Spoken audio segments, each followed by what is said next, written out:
of us then? You might have a notice that comes up that says we're being live streamed. I never had that before. It just came up. Meeting is now streaming live on custom streaming service. You know what that means? That means you're now live on YouTube. Does it really mean that? Because I mean, so many weird things that they're sending to you. And you don't know if it's actually the company that says they are calling you or whatever.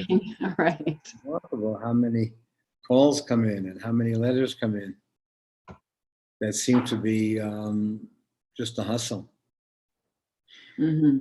Okay, so we're living in parallel universes. And we're also paying for things that we don't get, supposedly, that we don't know that we're paying for it either. Okay. And so let's say that we buy a new phone yesterday, and then it takes 5 days to get it.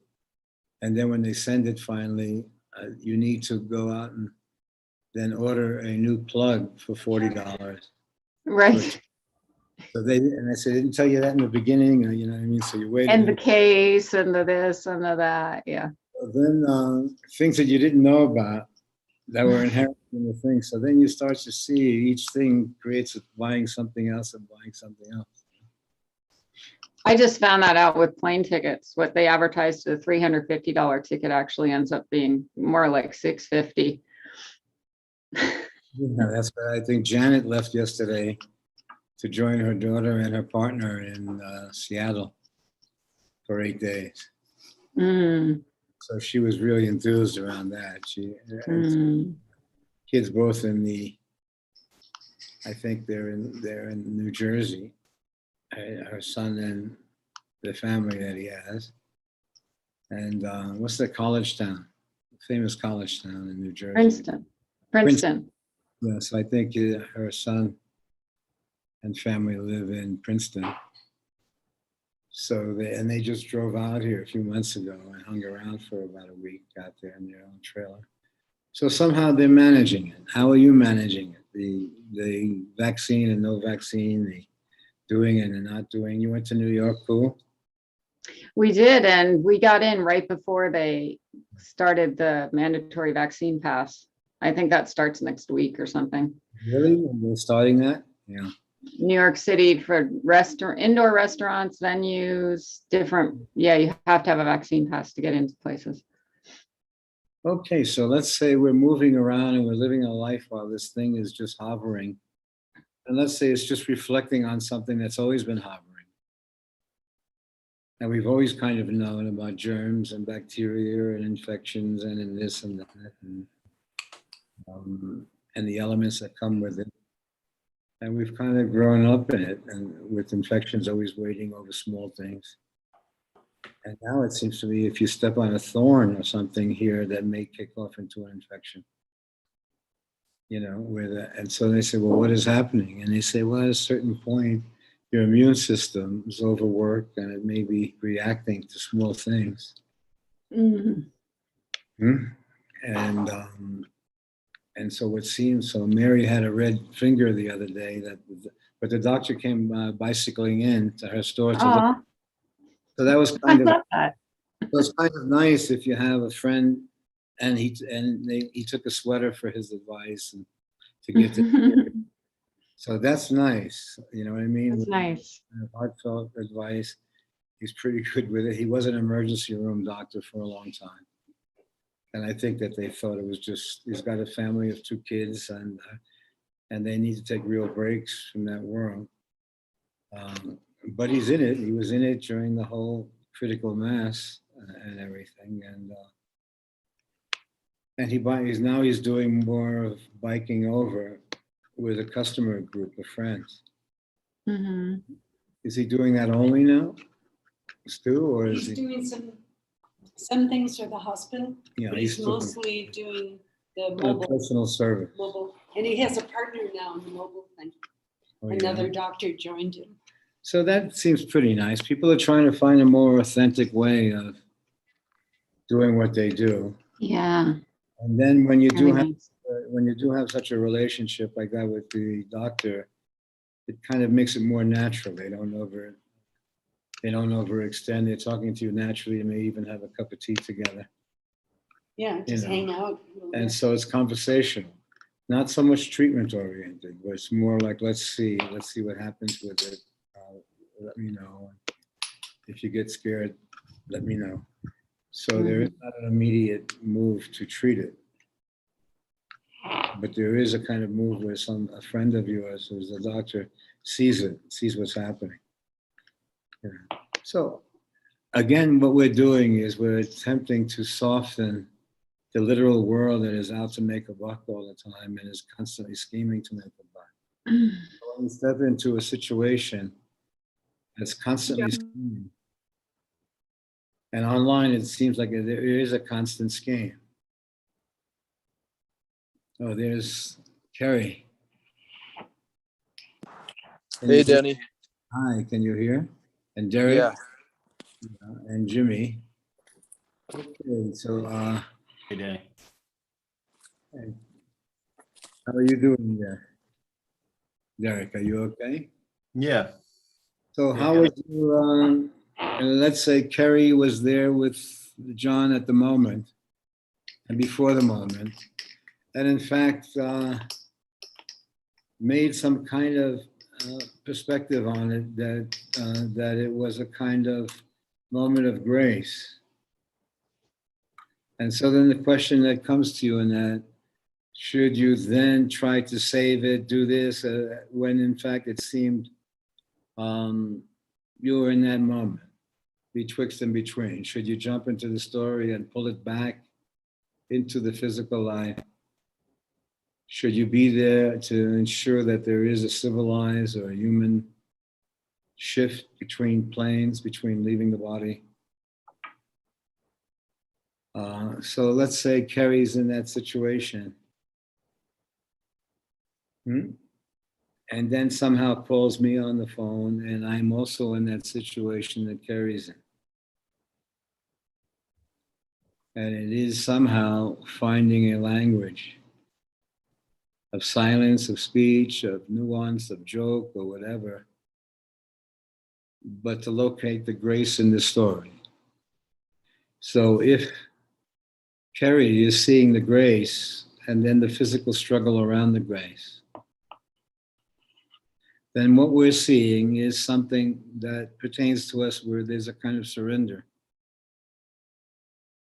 Not beaten, not giving up, but that there is a kind of surrender of the form.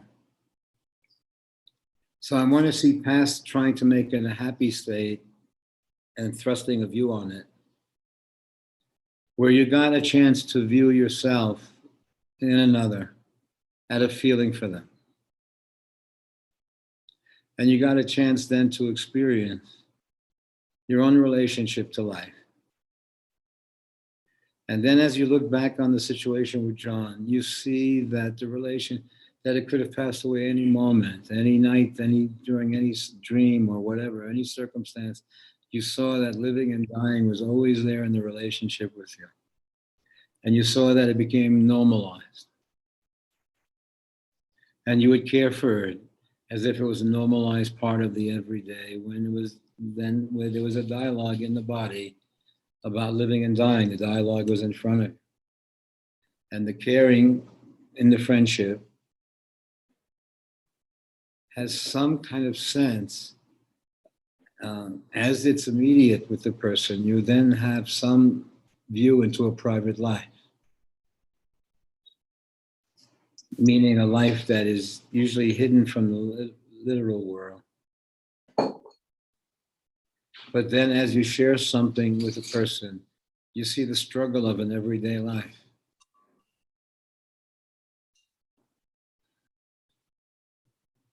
So somehow, through the other, you can see elements of yourself. Through the other passing, you can see almost it's not the other. You've placed yourself in a position where the experiential is being shared. The one person may be going through it literally, the other person is experiencing it. It's the helplessness. And helplessness doesn't mean broken down or this or that. It's the kind of helplessness that comes with when you're watching a movie, you can't change the movie or alter it, or that somehow you have to be there for the experience. So then let's say Carrie stumbles upon, creates something, and it's almost as if they all planned it. Let's have a fight, let's have an argument, let's break up, let's come back. I mean, man, you could not have thought of this, and let me be. And then you discover that we don't even know if it was the virus or not, or anything like that, but that these conditions were always there. And they were coexisting, and in fact, related to each other. That somehow, if you have an underlying, we'll say, diabetes or even a sleeping disorder, that you're then creating deficiencies in the body in different ways, where the body is juggling that. So if it's not getting sleep at all, and it's still carrying on, and then look at the juggling act of the body, it's remarkable. So it deserves a kiss. What do you say, Harsha? And then from,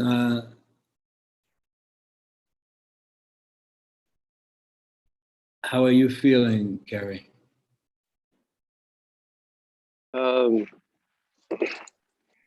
Good question.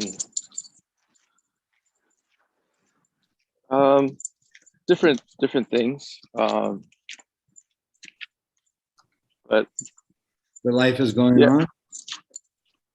my life has been kind of shaken up completely. Not so somehow just kind of on pause still, and just kind of a space to work with, I guess, but not really rushing back to anything, or a desire to rush back to anything so much.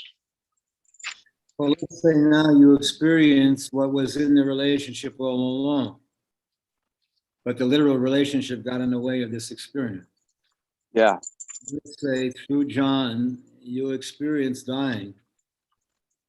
And through Yeah. John, you experience a kind of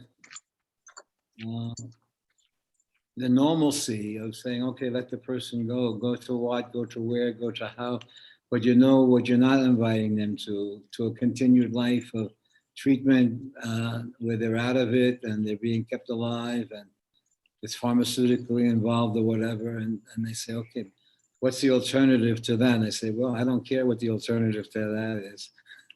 yeah, They say, hold up, we're dying. Yeah. What's going to happen? I say, yeah, but I do know what's going to happen if you keep on treating me. Understand? Okay. I can Yeah. project it's going to be of a year of treatment with all this stuff going on. Okay. So then in myself, they say, yes, but you don't know. And I say, well, you know, knowing is not the chief feature from what I experienced in dying. It's like knowing wasn't the chief feature in your birth. You didn't know Right. what to expect when you arrived. So if before you arrived, before you took the shape of a baby, if they would have advised you, they said, look, you have two crazy parents from Brooklyn. And okay, so no one advised you. Hi there. Hi, have we met? This is Hi. Wayne, Danny. Oh, Hi, Wayne. Daniel. It's Wayne. Nice to meet you. Hi, how are you doing? I've been thinking of you without knowing you. Oh, thank you. But I've been thinking of where somehow the message I got was the lead was dying was the predominant state, and then we had other issues. And that was that you got the information like I got the information. And I use a metaphor. When I got the information that I had colon cancer years ago, I immediately flashed back 65 years or 70 years earlier with my father in a Brooklyn hospital with the same condition. Wow. But in fact, the cancer introduced me to a person I never met. It wasn't the cancer as a crisis. We're blaming him for it. But as a matter of fact, it introduced me to what was going on without me knowing it. Okay. It introduced me to where I thought it was a father who happened to be a human being, and introduced me to a human being who happened to be a father.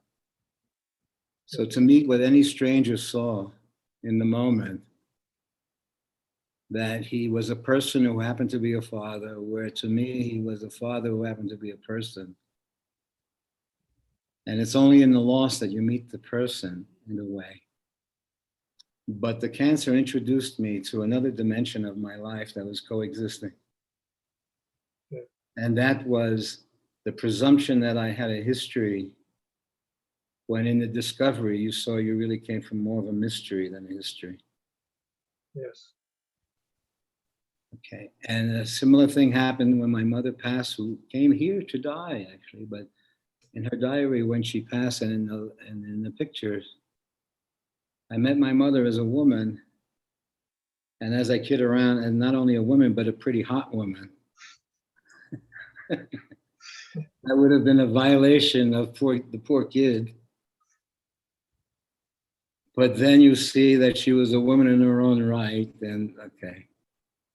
And then the story of mother was a different character entirely. Mother would not allow a person to be a woman, much less a hot woman. But what you do see in the experience is that somehow your life, at the same time that is a history, you're this, you're that, you come from here, this is going on historically or a linear life. You see, you also come from a life that resembles more of a movie in how it treats time than the literalness of your existence. And so once I feel that the experience is there, where the differences between everyone in the neighborhood may have known about your mother or your father, that you eventually discover, discovery is different than knowing. So let's say the indication of the cancer was more also part of the sadhana or journey in meeting my father. And rather than treatment or getting rid of or this or that, or it immediately exposed a parallel situation. And so the question that started to come around doing or not doing was where it was coming from. Once you have certain experiences of discovery, it's as if the story of you dies in terms of its continuity. And you start to see your interest has always been other dimensions that are parallel to continuity.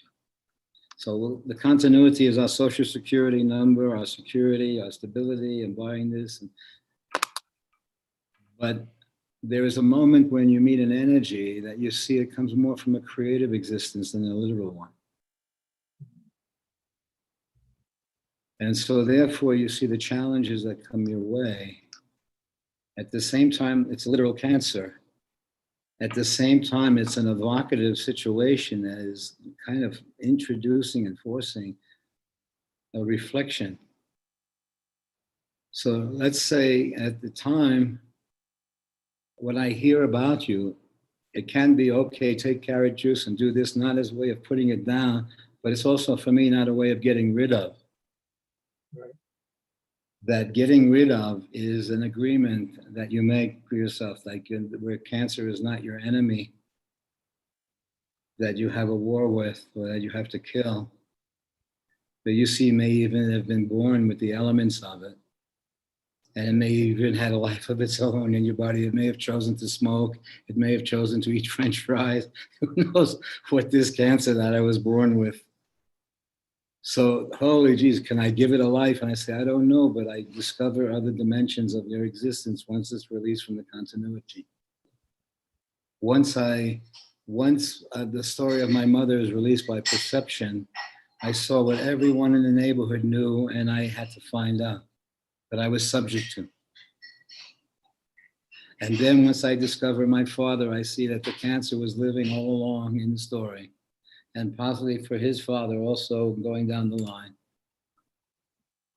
Okay. So you discover dimensions of coexistence. And I think from that discovery, then the question of cancer is not something that you're killing or getting rid of or not getting rid of. You just called me? Hello, excuse me? I'm sorry. What? But we also, That's Sergio. I'm gonna mute her. I'm finding with myself how dumb it was, a swollen foot, and that was so antagonistic. But I also felt at some moment with myself as if it was a baby, my foot, not something I had to cure or get rid of or something, but as if it was a crying baby. And somehow the crying baby knows when you're full of shit, and that somehow there has to be an empathetic feeling that the kid picks up for its own security. I was finding schmuckdom with my leg and my foot, where I'm saying, "I'm sorry, baby, how you doing?" And I'm not trying to shut you up. And so then I'm seeing, well, what does it mean then? And then I'm kind of having some strange, almost intimate relationship with the body's functioning and structure and creation, where it has more of a, hey, baby, than a scientific agenda, where somehow the news of something brought you to a different relationship to something you took for granted. Yes, very much. And so what my foot said to me when I was talking about all these other reasons why I was there, it says, you know, you've neglected me. You haven't washed me in a long time, and you haven't put any oil on me or cared for me. So, and it was right. Somehow they're taking it for granted. Presume the continuity. And something in the body then was asking for a kind of reflection. Not so much about the doing would come out of the reflection. Because what you do step into is a fear-based structure that may have an immediate treatment, but then it has a continuum of treatment. And so you then accept a lifetime of treatment as the norm. But then you also start to find out in the news every now and then the scam of continued treatment. Okay, whether it feeds on itself. So let's say you're in that neighborhood, I'm in that neighborhood. Luckily, we have a doctor now that comes over on a bicycle and gives you, it's a friendly perspective or something like that. But what it has given me a perspective is somehow looking at the literal story from a couple of inches removed from the literal story, where it's not so much around survival, which is the literalness, but it is experiential. Now, someone asked me the other day who was in a very tough situation with their cancer and a love affair. And the love affair was breaking up while they had the news of cancer, a difficult cancer. But then they always say, okay, what sort of treatment he was asking? And I said, you know, if there's a love affair, then the love affair can have a conversation about treatment, which may be experiential for them. They may say, let's buy 3 years and let's try this ayahuasca somewhere, or they may try this, but it's coming out of an affectionate sense where the treatment isn't fear-based or dominated by the fear base, but it's coming from, you understand that living and dying are simultaneously taking place.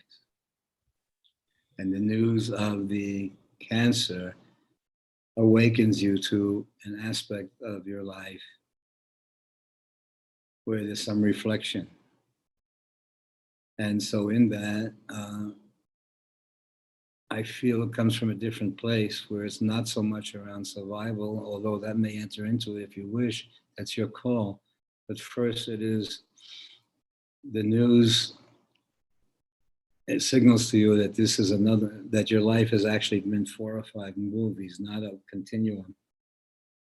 There has been a thread of you running through each aspect of your life.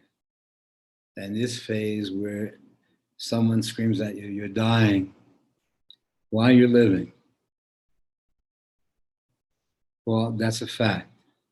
We're dying while we're living. And whether dying means death or means a perception of a process that is in fact integrated, where dying is essential to living. As you see in nature, it's not a literalization of death or birth. It is, in fact, the physical form is an aspect of the experience. Did I lose you for a while there? It looks like Wayne is not on. He might have lost connection or something.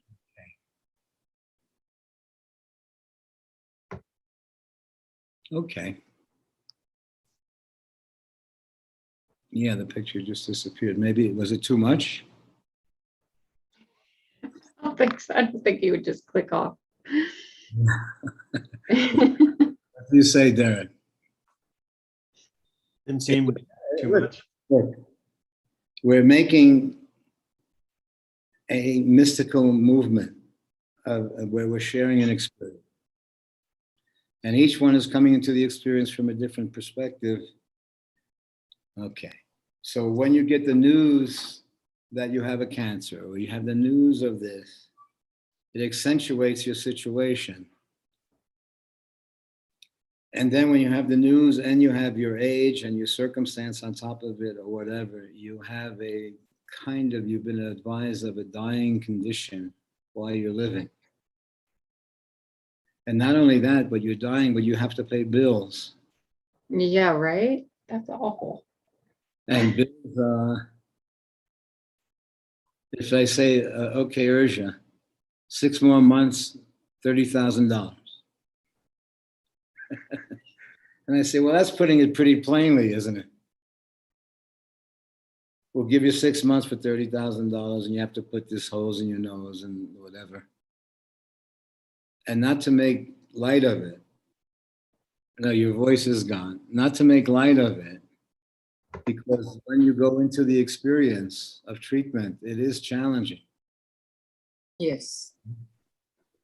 I'm thinking about it, but So now when you see John, who you kind of intuitively knew was sick, Carrie, and you were caring for, and then even privately how he was managing his own. Are you still there, Carrie? Yes, Well, I'm losing folks here, aren't I? I'm still here. Okay. And as a matter of fact, I feel that with that moment of John, we had a whole experience there of in a couple of minutes. Was he able to speak to you, Danny? No. Well, Kerry was there with him. Did he ever get a chance to speak at all? In the end, he didn't speak, but when I asked him if he wanted to talk to you, Danny, he made a noise. And then while you spoke to him, he made one more noise. So he was using a lot of his will. It felt like he was attempting to speak. Yeah, my experience with him, well, actually, as he was going, I can see that it was betwixt and between. But I did, at one point, still ask him to do me a favor and come back for a while. Yeah, In the most schmaltzy language, but it did seem to be a real language. Like I was just kidding around with the fellow Will about there being a hey baby relationship to your own foot. Hey baby meaning as if you were talking to a child who was screaming or something like that and you were comforting it. yeah, You're not just trying to shut it up, or that somehow you had to be humane. And humane was not spelled out, but that you had to come from a place because it can detect where you're coming from. yeah, So let's say the first movement with the cancer was to, holy shit, what treatment, how to get rid of it. But the next movement caused a kind of, not such a, you saw that the activity that was trying to be planned was a resistance to a kind of reflection. Not reflection as avoidance or reflection as any dump scene, but where it throws you back into a reflection. And any element of reflection changes the picture from seeing to doing, where doing you see is the primary thing when you get the news. But as a point of reflection, and reflection came with this idea originally with doctor with homeopathy or whatever, where you had to look a bit deeper at something. where there was also a compunction to utilize the information or do something, the deeper you saw, the more quiet it made you. And dimensions that were hidden in plain sight were revealed. So then the illness was a manifestation of a process that was taking place. And it introduced you then to the living process, depending on the degree that you saw it. If you saw one level of it, you saw how to treat it, and so on. If you saw another level, treatment was an aspect of the seeing, not the thing itself. So the deeper you saw that continuity was not the chief feature of this life. And that the illness invited you to see something that inherently one resists seeing. That there's some needs to be a shift in you for you to see other dimensions that are coexisting, that are projecting to be in the future, but have been coexisting with it you all along. I feel if you see it somewhat from that place, then your choice of treatment is coming from a different place that's not exactly fear-based. It's more experimental. So sometimes what I found was the quality of friendships that came out of the relationships the doctor allowed honest conversation, where it then became around the inquiry, around the exploration, and then the treatment became aspects of that. But somehow I'm sorry, Will, are you still there? Well, Wayne, yeah, yes, I'm here. Yeah, okay. I disappeared. I'm having some internet problems, but I'm back. Before you came on, or before we connected, we were talking about a friend who we lost a few days ago. And this fellow Kerry, who's online there, was there for the last minutes. Well, And he also called me the last minutes. And so we shared the passing of John, the presence and then the passing of John. And Kerry sort of witnessed the whole process of not entering into the story to save or not to save or whatever, but just to see in that 1 minute that this whole thing passed. And that John seemed to cry for a moment, you said, and then, well, I saw him. And so we have created between us a kind of immersive where living and dying and simultaneously are taking place. But when you see, when your perspective allows that living and dying, just like in physics, all form is dissolving in one sense, to the person who sees it, it's in flux. And to the scientist who sees it, everything is in flux, where literalness and the underlying particle flux. Okay. So then if you see, let's say you can even see some relationships where you can see divorce inherently in the structure. And it's a question of adding time and space to an experience that's taking place. So let's say from your perspective, you can look at all things and see that everything is in flux. And from that, you also experience dimensions of your own life being in flux. Once you experience that sense, as I say, I discovered dying through my father 60 years later or whatever. But what I discover is that it doesn't belong to me, that there is a process going on in my body, in the circumstance around me, in life, that is not a possessive. And that the aspects of the life that are possessive are the continuity, and that uses logic or reason as part of its continuity. When you discover it, then on your palette you have wishful thinking, as I said, magical thinking available to you, but from a clear space. Then you have logical, so this is your palette of colors available to you, just as if you were a director or a screenwriter. And you may say, let's use magical thinking for this because literal thinking is in the way. So let's say you're not a prisoner of logical thinking, You're not a prisoner of rational thinking. Just as if you have many languages available to you. So you're not a prisoner of any one literalness of the language. When you have this palette available to you, where there's you, and then you employ the process necessary. When there's a love affair, the love affair may decide, and let's try this treatment, which will be our experience together of our love. Situation where when I did get the news of cancer, death was not such a fear in our inquiry. I was going to go back to India and to our stash house there. But then we'll say Mary saying, hey, baby, why don't you hang around for a while?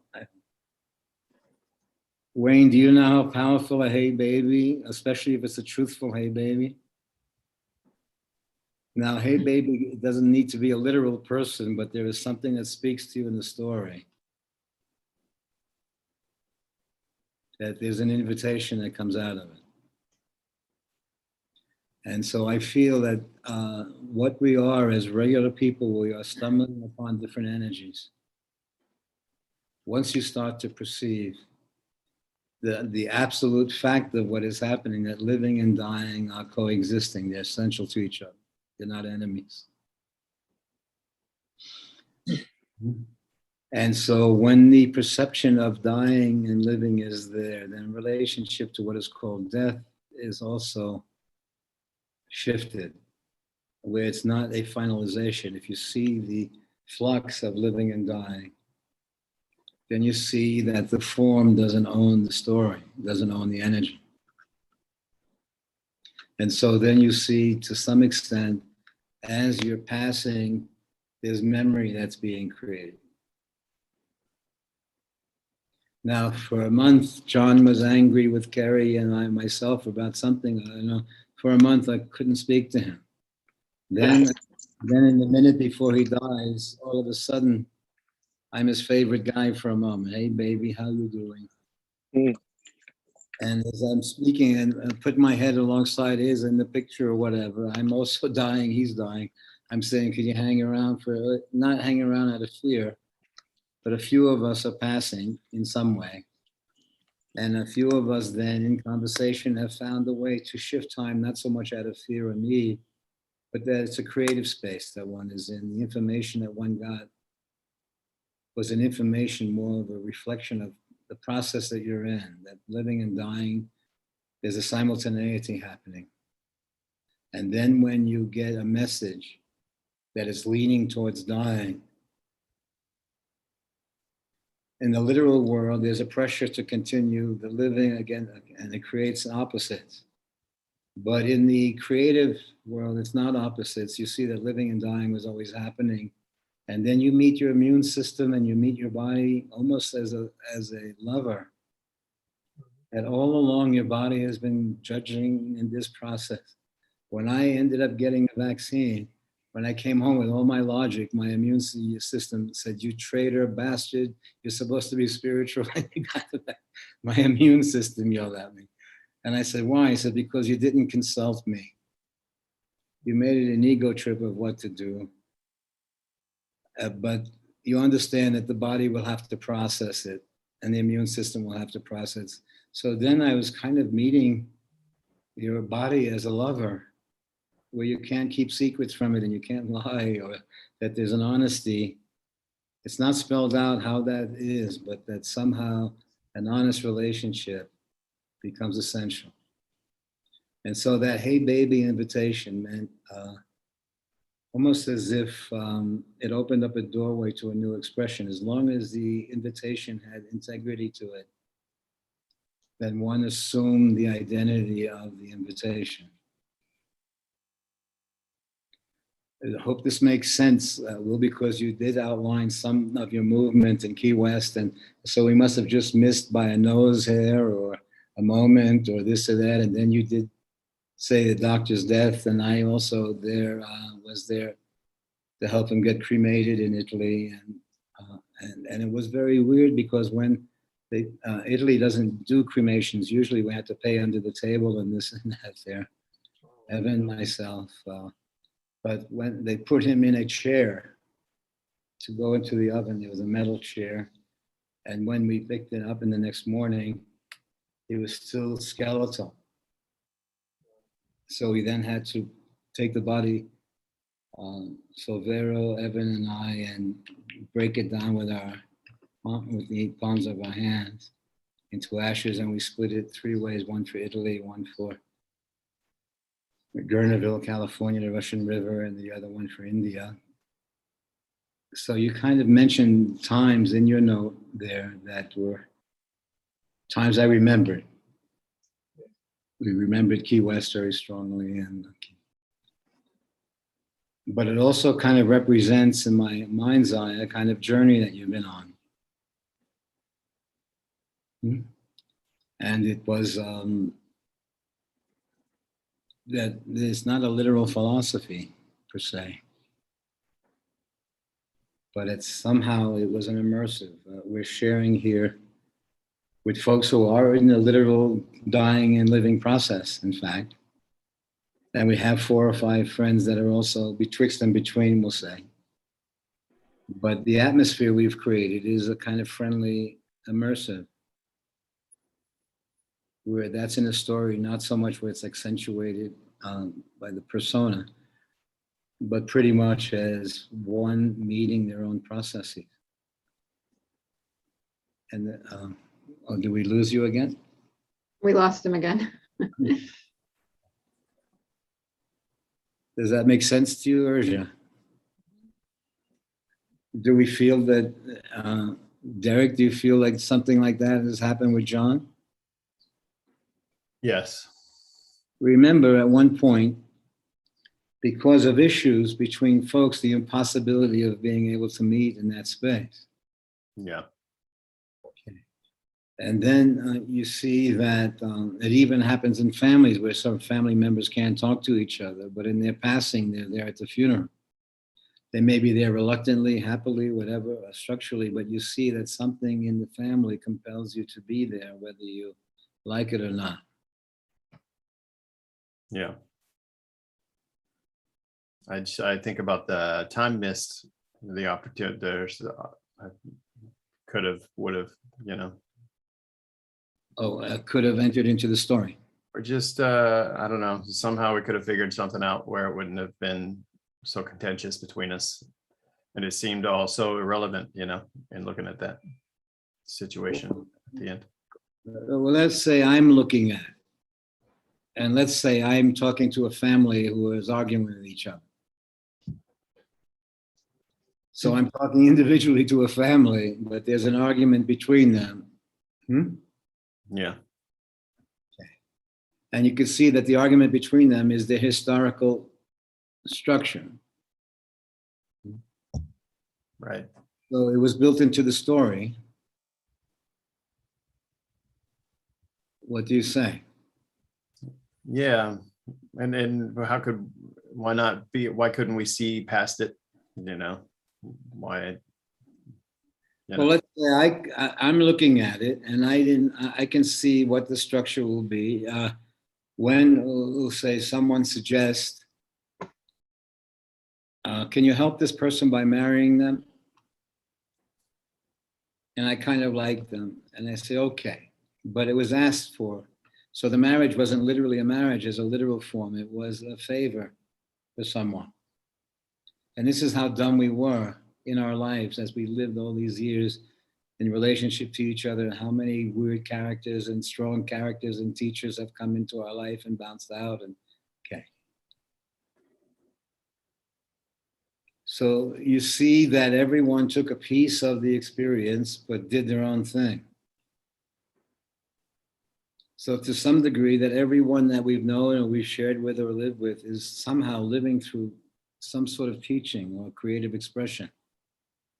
Very few of them have literal jobs of working literally that way, where somehow their life is their work.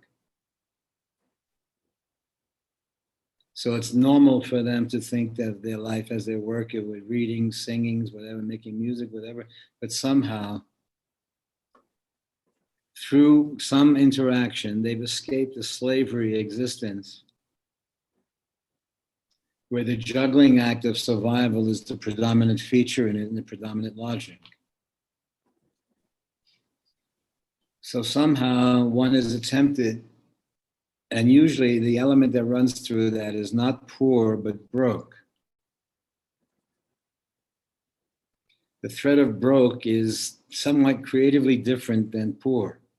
Poor has a kind of historical premise of continuity. Broke is a creative aspect of experience. Failure in the creative experience is not failure as it is in the literal experience. What looks like failure from the literal experience looking out would be someone who doesn't work, but the creative aspect has accident waiting for it. The creative aspect has a mistake waiting, hidden in plain sight, or a hey baby waiting in the corner, or what they call a face in the crowd. So that person who perceives that living and dying are entwined then sees a creative life with the literal life coexisting. And that the logic of the literal life is one aspect of the life. But when you perceive the dimensions, you see that the literal life or the logical you is more of an Uber driver for that the dimensions of you may use reason towards certain experiences, but you're not dominated by reasoning or logic. And so when the full capacity informs logic, informs the rational mind, then you see the rational mind is not a possessive as much as it is a caring for. So then you see that the news that I have of the cancer then has me caring for something that I took for granted. But it does, one aspect of keeping it going is only an aspect of it, is not dominated by that feature. The news introduces me to an everyday life that I took for granted.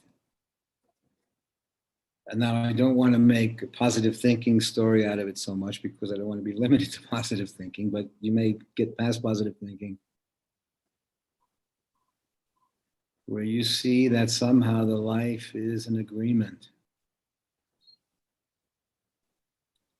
And then you see that there is once you have perception that deeply, you see that there is an aspect of that experience out there in the literal world. I would call it facing the crowd. That as you see the living and dying process happening, you experience something that most of us in the world are running away from seeing.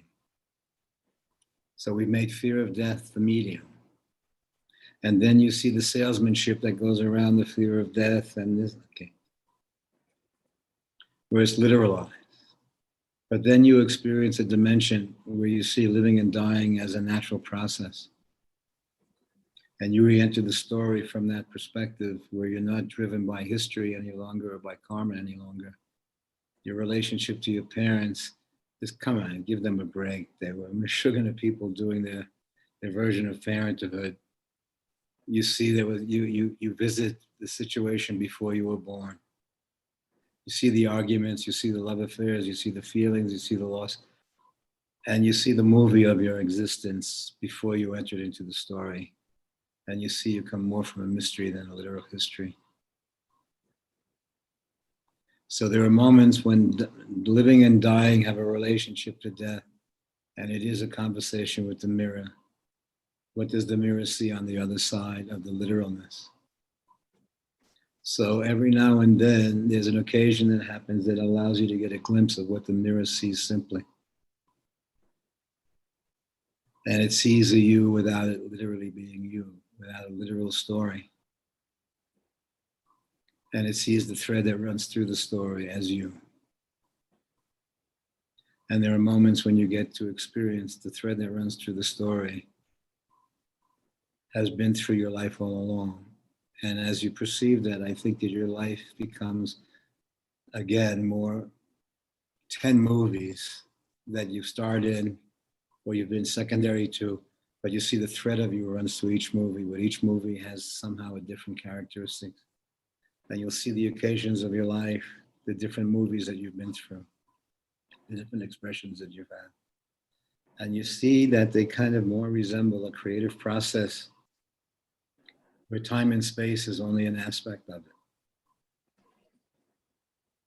But you also have to be in a certain state for your own life to be reflected back to you.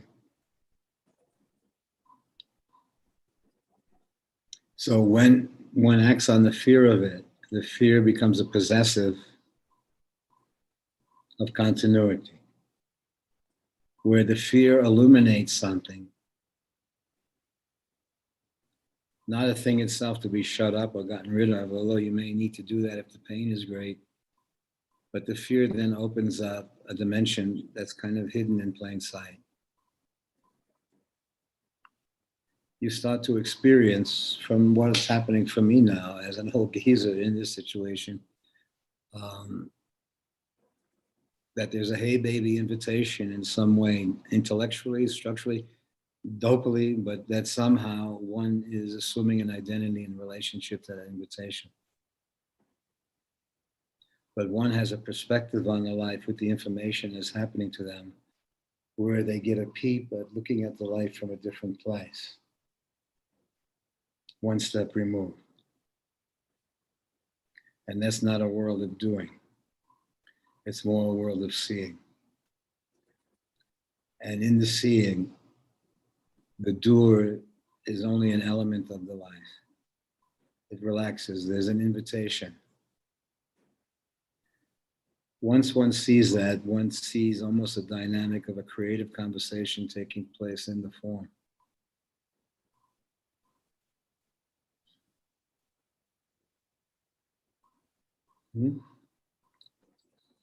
So what do you say, Urja? You okay? This is not literalized. It is kind of, the elements make. Wayne, can you hear? Yes. Yes, What- I can hear. I have met you before, though, haven't I, or something? Or have we seen each other across a crowded room or something like that? No, I believe the closest would have been, I was scheduled to go to a retreat to see Dr. Castro in 1981. He was coming to New York. Yeah. I believe you were, I think you were going to be there. But, I was in the Navy at the time, and I think it was going to be like in August of 81. Were you on a ship? Were you on a? We've come close. I was working in California, and you were giving a talk at University of California, I believe it was, just like down the road from where I was, but I wasn't able to see you. So we've kind of like been close, but not. Santa Cruz, was it? Santa Cruz, that's right, yeah. 1980, Yeah. I had a week talk there. 79, 80, somewhere around there.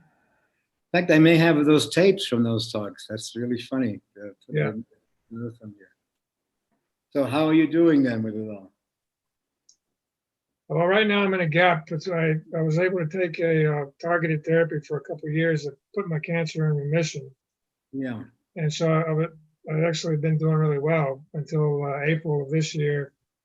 The pills stopped working and cancer has come back in my spine and causing quite a bit of pain. So we tried immunotherapy for a couple months, and then we tried another targeted therapy. And I just met with my doctor last Friday and says that doesn't look like it's working. So right now he wants to start chemotherapy again. So right now I'm taking like a week to decide, what to do. Well, actually, there is someone who is having, in fact, he's a Gurdjieffian teacher. He's in Montana now, and I was kidding with him, but he just also had where it went to his lungs, lung cancer. Yeah. But he may have had liver cancer before that. And he also got the COVID Wow. and the vaccinations. And so I've been having private conversations with him, but it's pretty close, it sounds like. But ironically, his daughter, he got back with his daughter who they hadn't spoken in years, and she's a doctor, and so somehow I was kidding with him. I said, look, you faked this illness in order to have an automatic reunion with your daughter where you couldn't speak to no matter what because of the history and the mystery. So somehow the death brings the mystery, and she's a doctor herself. So the mystery comes into the story, not the history. And I said, no matter what you tried to do, you couldn't bring the relationship together, but somehow the cancer knows itself. Yes. And my daughter also passed away from the virus. Oh, I'm In sorry. fact, it'd be a year, August 15th. And she had pneumonia and the virus, but they said that the boyfriend said for 3 days he couldn't get her to do anything about it or go to see a doctor. And it's true, she was strong. I would have had to grab her in a headlock to do something that somehow all of us are doing it, are going about it our way. Somehow you're entwining the literal and the spiritual. But you also would like the literal to come from a creative act. And where are you now with it? Is it a scary place now? Not really. I mean, my faith is pretty strong. I mean, to me, yeah, I'm just kind of, I have an appointment scheduled with a naturopath this coming Monday. He works with people that is getting chemotherapy and radiation in order to Right. strengthen the immune system and help the radiation and chemotherapy work better, less side effects. So I'm going to be talking to my oncologist about him stalling, get some more time before I start the chemotherapy so that I can get this nutritional thing on board. So that's what What you've been saying about how cancer or illness can change, your relationship with life, and I mean, the last few years, I mean, it's been amazing, miracle thing in a lot of ways about how life feels, and now I know that I took my body for granted for my whole life, pretty much. I took being healthy for granted. And it was like it was a master slave relationship kind of with my body. I dictated. the discovery of that is just like your marriage breaks up. Right, And then then you miss something. And then you say, hold it, you took it for granted somehow. right. So then I say, okay, my foot is cold. This is when it swells up and it does this thing. Okay. But then my foot says to me, come on, stop lying. It's been neglect. So then I say, all these other things may be true in the world, but you also understand that somehow I put off doing something, or I look the other way, or okay. So then you see the whole management of life is a remarkable thing. And then you see some moments, you see that almost all of life is missing a heartfelt conversation. You could now imagine that with the Israeli-Palestinian talks. You see if it came from a heartfelt conversation, it's something that looks like it can be resolved rather easily. But you see that there's a moment where there's a heartfelt conversation with the body, where you don't own it. Are we still, it looks static, are we still okay? Can you hear Derek? Yeah, I can hear. It looks like Wayne is frozen. Yeah, it may be free.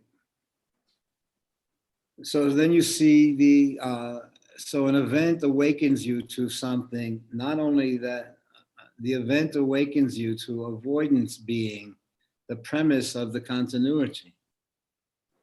Shut up because we have to pay the rent, or keep quiet so you see the continuity of survival squashes the creative elements as normal.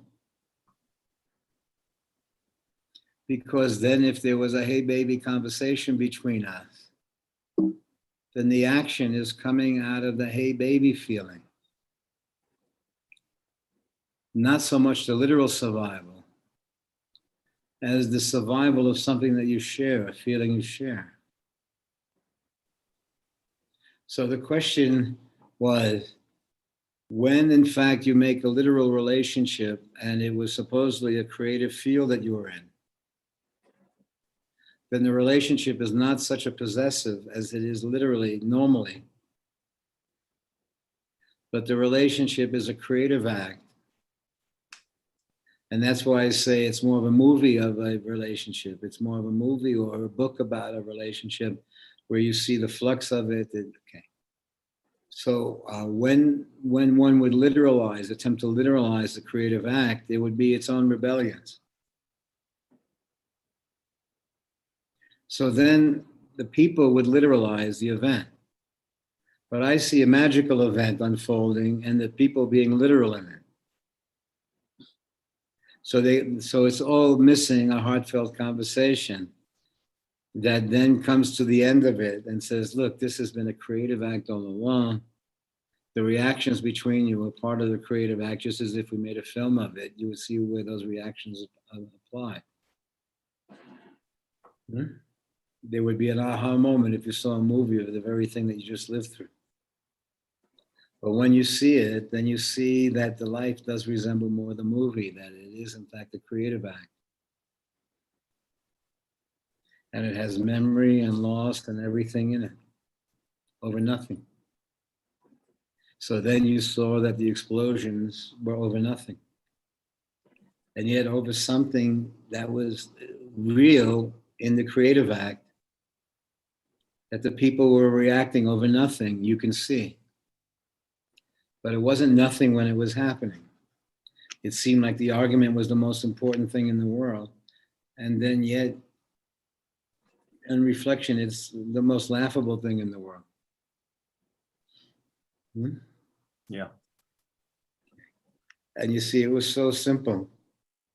And yet the simple couldn't happen unless it was true. So you see then that something awakens that has you have a relationship with something genuine, where the information forces you into a genuineness in your life, where it's not extended or not extended, but that there is a dimension happening, where I feel then that time is no longer literally linear, but time is evocative. And I think it shifts to exploration. So what you mentioned earlier before was that somehow when your life has been a journey or an exploration at the same time has been a literal existence and survival, there's also been an underlying journey that ran through it. Yes. One had an ear out for the energy or for the spirit or for the feeling. And yet organized religion, there was a difference between a religious being and religion.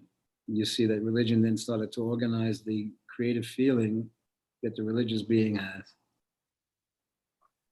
and bend it into something knowable. When in fact the evocative nature is its beauty, not a possessive. But the one thing that it does awaken, and there is also in the neighborhoods around you, where are you living then, Wayne? I live in New Hampshire. Well, Urja here is what they call a death doula. Now, a doula is usually a midwife, but they also have doulas for people who are passing, where not so much that they do this or do that. They may be nurses or doctors or whatever. I did meet at the talk here about 15 women who were pretty cool. Some of them were doctors, but most of them had created the doula thing, where they kind of bring a respect to a process that's happening in a friendly way. So Urja has been joined there in Denver, something like that. But that's all something that somehow has been the basis of our meeting each other, that somehow there is a perception that living and dying are simultaneously taking place. Now, of course, they've always been taking place, but usually it's a hush period. But then there are moments where you perceive the living and dying process in your own life. And then you also see that this remarkableness of your body juggling this thing all this time. And I can't say it's leaning towards living or dying. Its balance is to do, seemingly to do the right thing, that there may be a dying waiting in the story that's naturally in it. But that somehow as you become aware of it, you're engaging then in this balancing act. And it's not extending living or dying, but then I say, in a dopey love affair, you say, hey, baby, you want to hang around another year and let's have this experience together? And I feel that's doable. Not doable in a literal sense, but that time shifts creatively. And I think you could even talk to your lungs or to your back a little bit and say, should we hang for a while? Or as if it's a heartfelt conversation, because in fact, that's what's missing. So I think you meet your body to some extent almost as if it's your lover. And that it was taken for granted in a way, not literally taken for granted, but that basically the continuity was, but then you understand that there are dimensions that are happening within the life that you're living that affect the circumstance that you're in. So I feel perception alters the literal fact to some degree, where somehow in the treatment, you've created more of a personal relationship with the treatment so that you're kind of assuring a human aspect to it. So I feel what you're attempting to do with treatment is to assure the human still is there in the room with you. When the bills come and this and happen, it seems to dehumanize the situation. So somehow, if I give you an impression, if they put a tube to inspect me to see how well the cancer, if it's come back or not, then the young woman who does that is talking and arguing with her boyfriend on a cell phone while she's putting this tube into my Johnson. Okay. And I'm like a schmuck telling jokes to give some humanity to a weird situation. Okay. And I give a pen to the doctor when he comes in and how's things going or whatever, because if I'm going, I want to see where it is, to have my sense of where I am and to have his sense of where I am in the situation. So I feel that time has become more creative time than literal time. And situations, I'm kind of buying a year or 2 years, or the conversations we'll have in the house about vaccination, no vaccination, where there's a kind of respect for each as long as it's coming from that human space or whatever. And so there's a looking out for each other. And I feel that what has happened in some of the meetings that we've had together, where there was some kind of understanding that there was an immersive happening in our lives, and that 4 or 5 people were pretty on the brink and were sharing the experience, where we can joke and kid around and but see an aspect that is kind of hidden from family and hidden from the logical structure, but where we're sharing a living and dying process as the norm in our life. And so it's lost in sharing the living dying process, the morbidity aspect of it seems to diminish. And I feel that as you see it, if in fact something deep is happening for you, I think you can ask for more time. However dumb it sounds. If something creative is happening for you, and I even think that you can say, body, do you feel like doing this? You want to try this? But again, it's not only Meshuggah, is that there's essential sweetness that you can use in having a friendship with your body.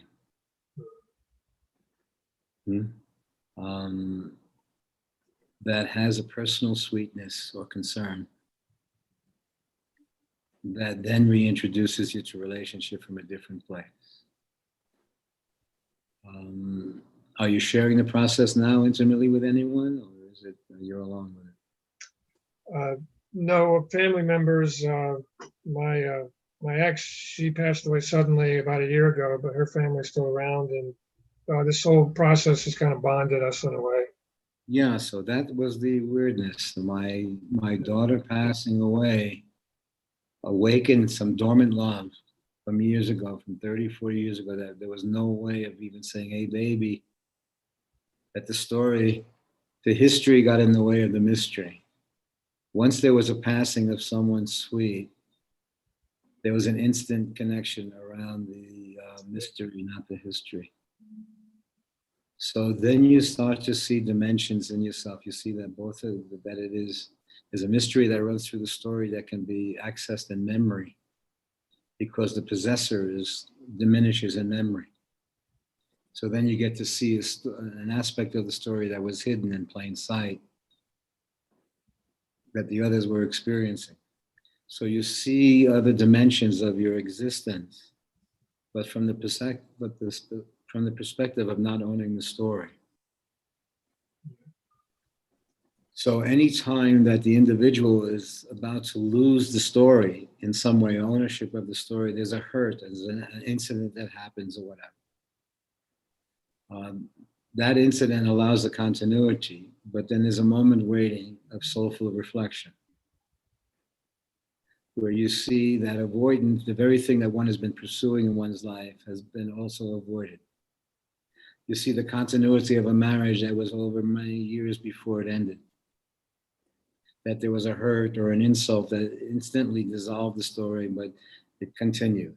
So you see in the continuity, without the feeling, all these issues that would mount, and the issues are naturally aspects of the intimacy of people who no longer have that feeling.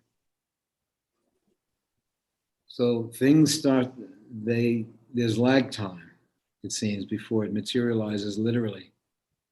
But you can even backtrack the story and see moments when the literalness of the relationship shifted. And it looked like it was an incident that caused it, but I think an incident revealed it. I think that the diagnosis reveals this juggling act of your body has been remarkable. And you also understand to what degree you've avoided it when it was sending signals to you. So you see, avoidance is inherently the continuity. A feeling may have created the marriage.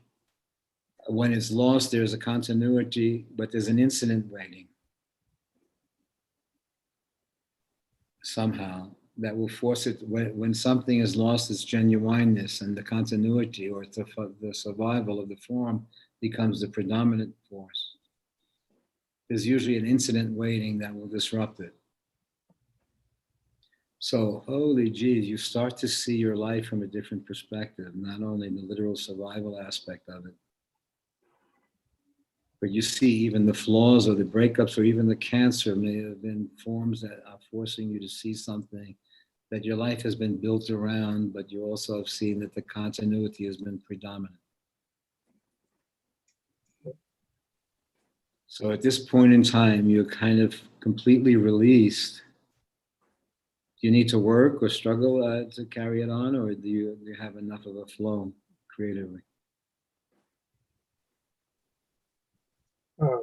I'm in a good situation security-wise. There's some life insurance to help me, and I was taking early retirement already when this happened. So I'm been very blessed in the last couple of years in that way also. Okay, so some of our, let's say some of us are in the place that you're being faced with or challenged with now. So let's say I'm going to be I'm an 81 and a half year old geezer looking at the world from this body into this situation. Okay. And I say, holy shit, what does it resemble? And I say, it's holy and bullshit simultaneously. Yeah.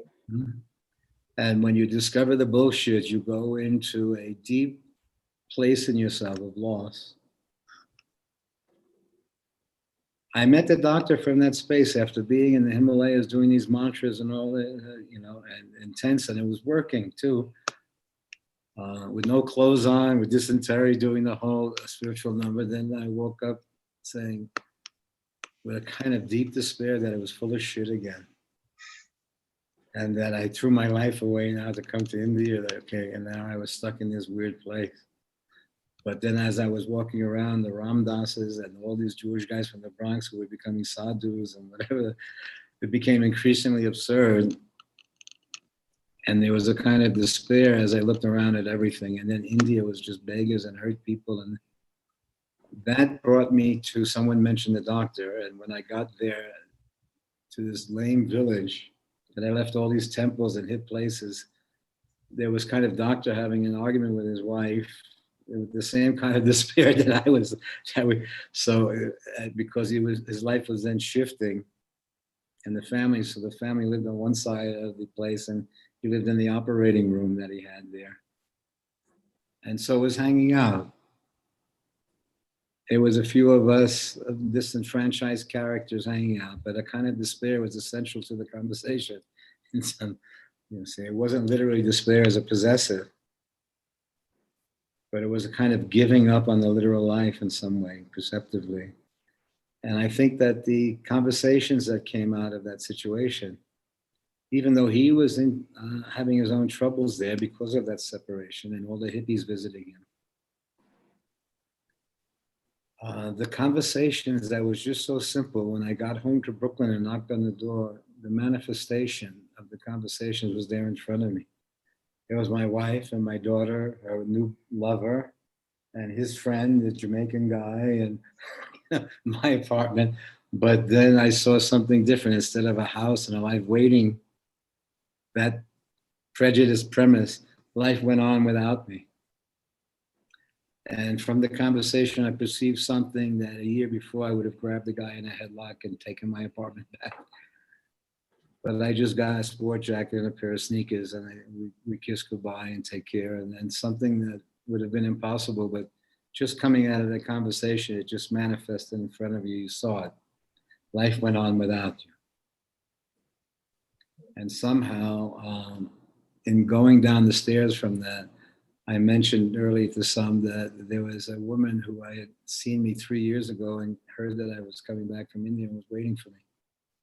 And she was married to some guy in Israel, and they had divorced, and she had a get that I had to help her with. But anyway, there was an instant from a flash from a couple of years before. There was someone who heard I was coming back, and somehow and it seemed to me it came out of the conversation. And so I never thought that I would hear from Doctor again. Okay, but then I got a note that he was he was invited to the States. And we drove back to Brooklyn there, and I met him at the airport, and then I met a bunch of guys who were there from India who were also waiting there for him. So then, but I think that Doctor's whole explosion came from living in Woodstock and in the Bronx and this hanging out atmosphere, but it was a freedom from him from India. And so it was pretty remarkable. That was the start of something. What do you say? Well, Wayne, did you leave again? Yeah. What is that, Derek? That fading in and out. I think it's probably his internet connection. It's just dropping in and out. So how is this? Okay, Kerry? Are you okay with the experience that you had?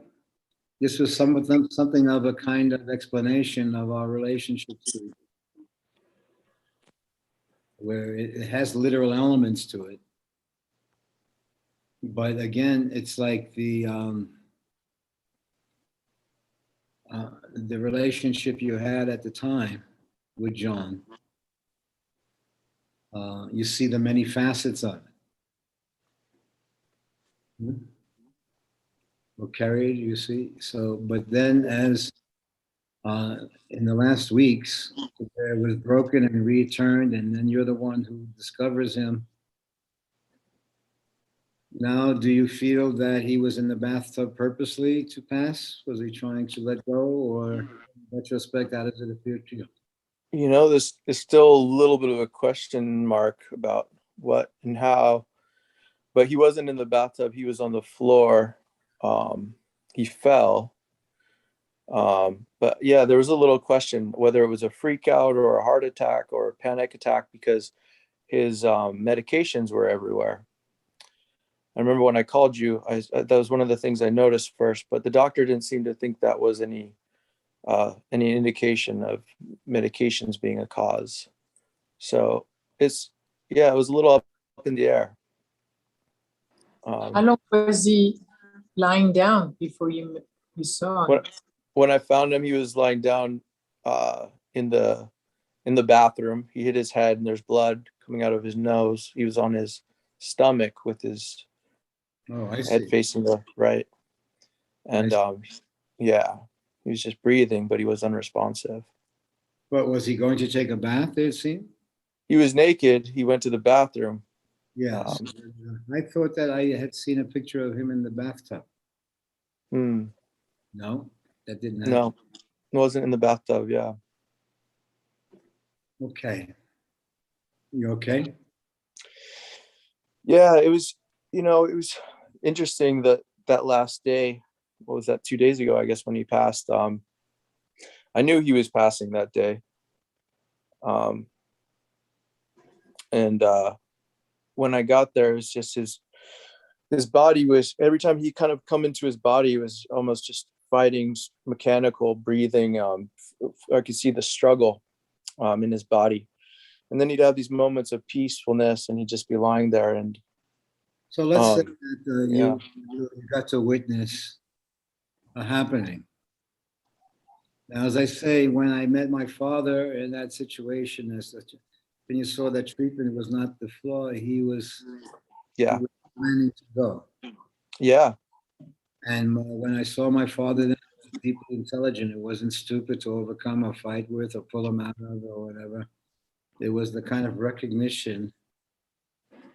And as I say, my son who was named after his mother's maiden name, Raphael, was there watching it. And when I asked my father, did he need any help, or he says, no, he can do it on his own. When it became apparent to me that it wasn't a challenge that he was having, he had chosen not to eat. Yeah. And he had discovered that you had to not drink also. That if you just stopped eating while you continued drinking, that it would then create so then let's say that I discovered a whole world I didn't know existed where they had to evade the system that they were in. Nursing home, and have friendship where someone would wipe your lips every now and then or whatever. But they seemed to care for the dying process with a kind of grace, where fear was for someone else, but they were in a process that they seemed to be at home. And he kind of released us. He was happy that he had a grandson, and he saw that, and there was that moment we shared, but he said that he would take care of it. So then I saw the problem of the helper. Yeah. Usually the helper asserts their help onto the situation from the perspective. Yeah. You want us to go into the story and grab you out of it, or now that we've come to meet you and we all share a similar experience, that you have our own version of it. And so I'll kid around with Urja, who's an old geezer like me, betwixt and between, has had something like you, similar to what you described, her own relationship to Rajneesh and leaving the family and then meeting in Woodstock. And so each of us, how we've met and how we've created after meeting, how there has been a kind of storyline that's shared between us around the energy. And when they asked me, what did I think doctors and our philosophy was, and I said, lately it's been more holy shit than anything else, because it's had a deep holiness to it. That you give a guy a kiss on his last moment, take care of yourself. And it's normal. And yet it's bullshit and deep at the same time simultaneously. But what we've attempted to do is to create an atmosphere where living and dying were inherently experienced as part of the process of living. And it didn't mean literal dying or not, but recognition of a process that was happening, that dying in one sense was essential to living. And it did resemble breathing in and breathing out. It did resemble male and female connections. Okay. So the life itself had many dimensions to it, one of which, the literal one, was identity. One assumes an identity And that identity has a karma that it lives out. Now, it's not only a biological karma, but it also seems that the biology and the aspects of life, one inherits an experience that I may run into something that resembles what my father and mother were in 50 years earlier. And then all of a sudden I said, holy shit, I look in the mirror and I see my father looking back. So there's no literal father. You understand that the literalness of history is one aspect of it. But then as you experience certain things, it introduces you to the mystery, and sometimes the Meshuggah mystery that runs through your life.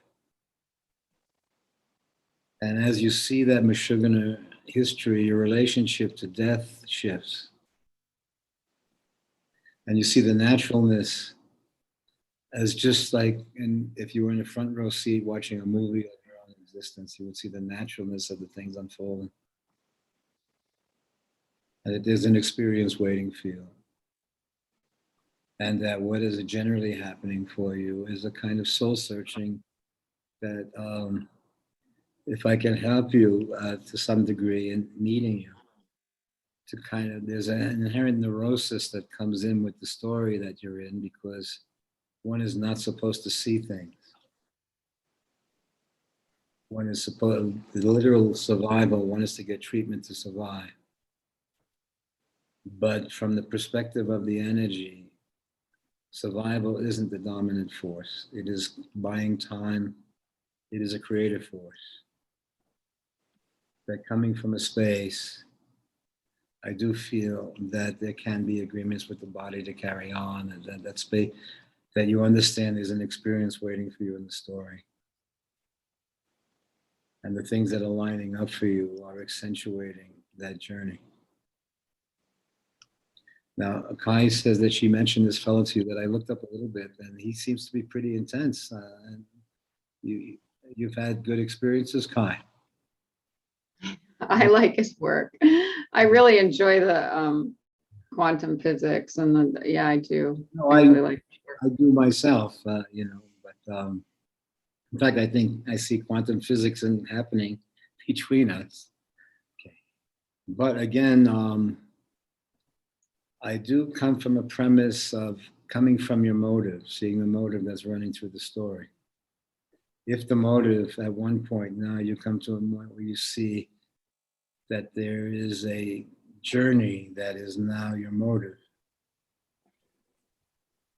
And so therefore the journey then looks into the story and sees things that you're coming from a different place. It's you doing it. Now it's no longer your history dictating a continuity, but somehow an experience of where death is in the story in an illuminated way.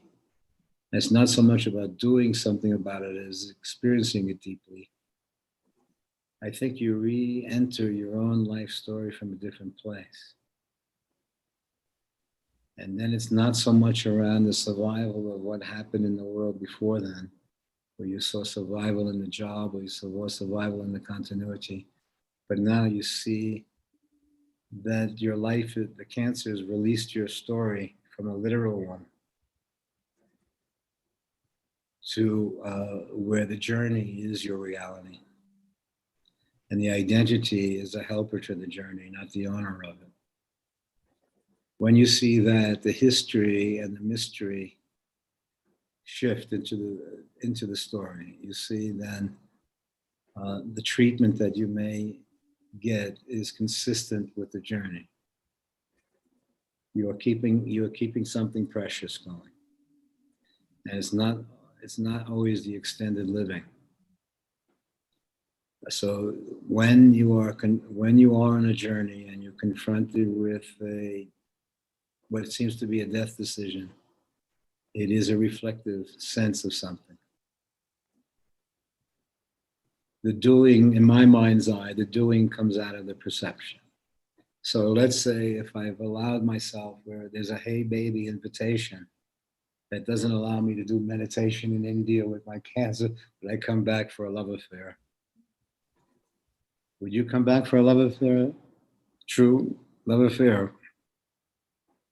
Is there a love affair waiting for you in the story?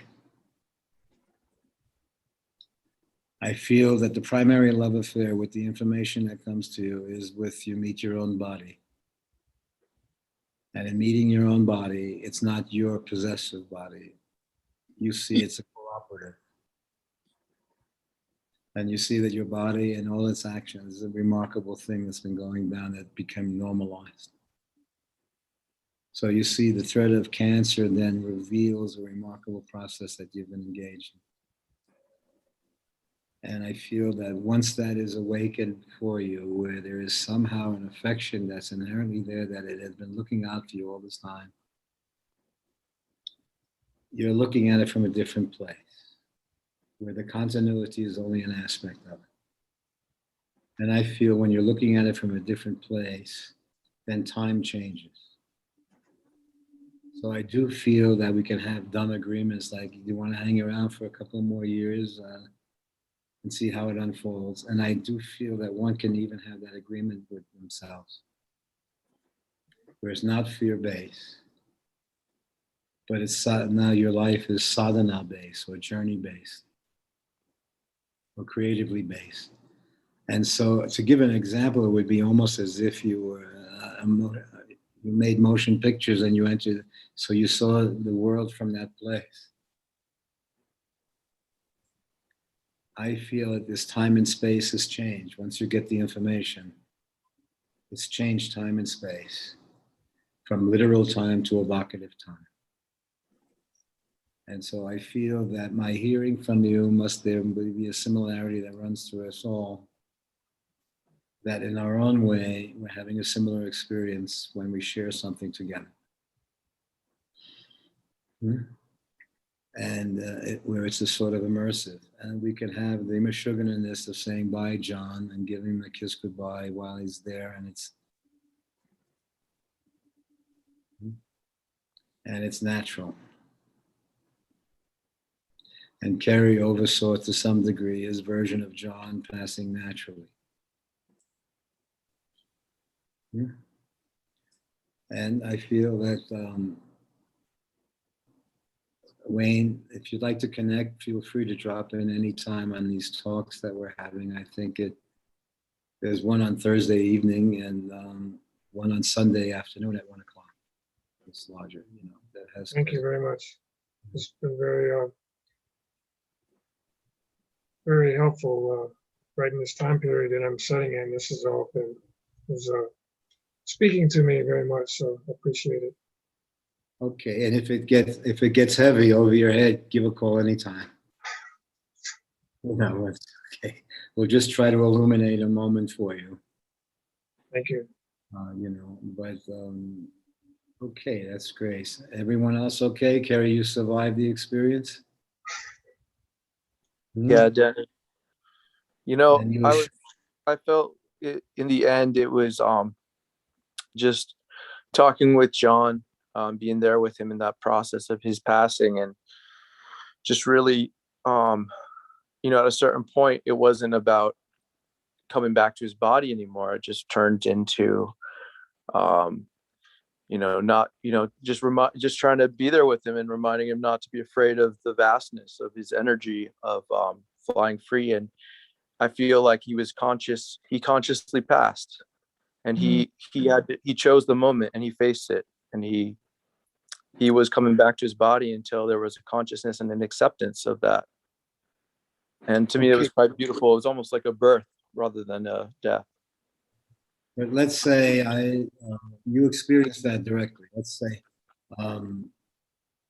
I meet my ex-wife, and you can't be, because the fight from 40 years ago is in the story still.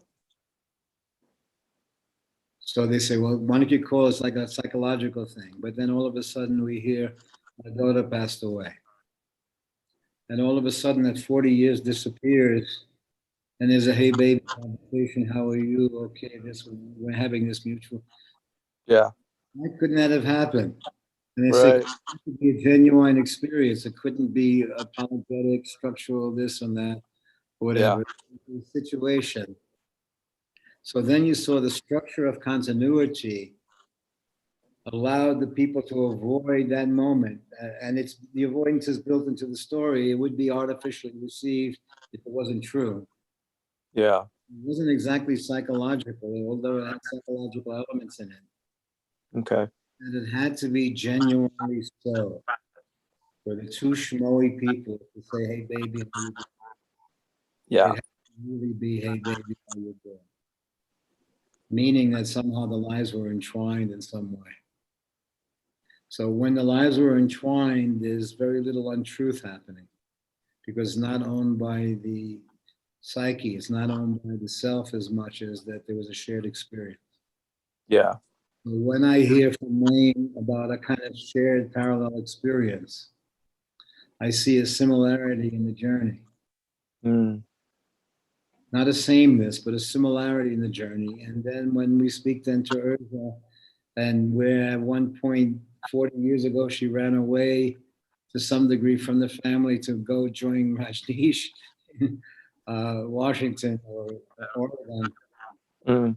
although it seems screw-ups, that then we have a life of screwing up at certain moments or whatever. You see the screwing up saved our life. It was remarkably creative. You found a way out of really easy situations that were not, that were denying the human element towards the survival element. So let's say that in retrospect, I see the screwing up as having saved my life, as Mm. whatever, that somehow the screwing up was brilliant, brilliantly engineered to get you out of an inhuman situation. In your perspective. Yeah. Where, okay. So I feel then that one has access where you see that your past life was almost a rehearsal. And that something happens to you that forces you to illuminate the life that you're in, where you re-enter the story from a more genuine place. But you also see the history from the mysteries perspective, and you saw everything that happened contributed to this journey, that the life has been a creative journey. And there are times in it when you can appreciate the journey from a place that is transformative. Mm. Yeah. So it seemed to me that you had to have an argument with John Mm-hmm. before you can see him pass away. Yeah. And the passing away makes the argument is having kind of absurdity, but it did create a state. Yeah. It did. And then you are the guy after having the argument that finds him, Yeah. that takes him through the journey, that then calls Derek and Joan into the story and all of us into the story of our friend in this state. Yeah. Jesus, Mary, and Joseph, you've heard of them before. Okay. So I think you've just experienced the Jesus, Mary, and Joseph experience. Mm. And I think that you've cared for our friend John. Yeah. And thank you, Derek and Joan, also, for kind of bringing a human dimension to a story, or bringing our friendship, where you then even get to see that the arguments were written into the story, karmically, Yeah. because it had to break, or it had to shift, or it had to come from a different place, but it couldn't come from dependency. So then you see that you participated in a creative act. Participating in that creative act, everybody who came out of that kind of took that experience and created a life out of that. I had that experience that everyone that we then shared with Doctor, and then afterwards with all the communities that were developed in situation, that everyone, no one had employment, no one had a literal job, created their own experience. And everyone took a piece of the energy, not, but did their own thing.